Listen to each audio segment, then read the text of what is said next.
Indian ജനാധിപത്യത്തിന് നട്ടെല്ല് എന്ന് പറഞ്ഞു കഴിഞ്ഞാൽ ഓരോ പൗരൻ്റെയും വോട്ടവകാശമാണ്.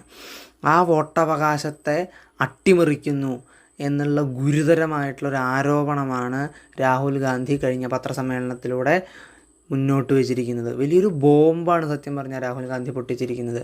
അതിന് അദ്ദേഹം ഉദാഹരണമായിട്ട് എടുക്കുന്നത് ബാംഗ്ലൂർ സെൻട്രൽ സ്ട്രീറ്റ് എന്ന് പറയുന്ന ലോക്സഭാ മണ്ഡലത്തിൽ നടന്നിട്ടുള്ള അസാധാരണമായൊരു വോട്ട് തിരിമറി ആണ് അദ്ദേഹം അതിന് ആധാരമായിട്ട് എടുക്കുന്നത് ആരോപണത്തിന്.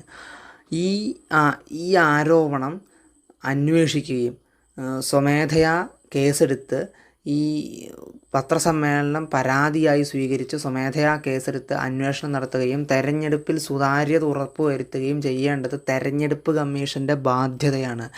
അല്ലാത്ത പക്ഷം ഈ അട്ടിമറിക്ക് അറിഞ്ഞുകൊണ്ട് നിന്നുകൊടുത്തു തെരഞ്ഞെടുപ്പ് കമ്മീഷൻ എന്നുള്ള തരത്തിലുള്ള സംശയങ്ങളൊക്കെ ഇന്ത്യൻ ജനതയ്ക്കുള്ളിൽ പൊന്തി വരാൻ സാധ്യതയുണ്ട്.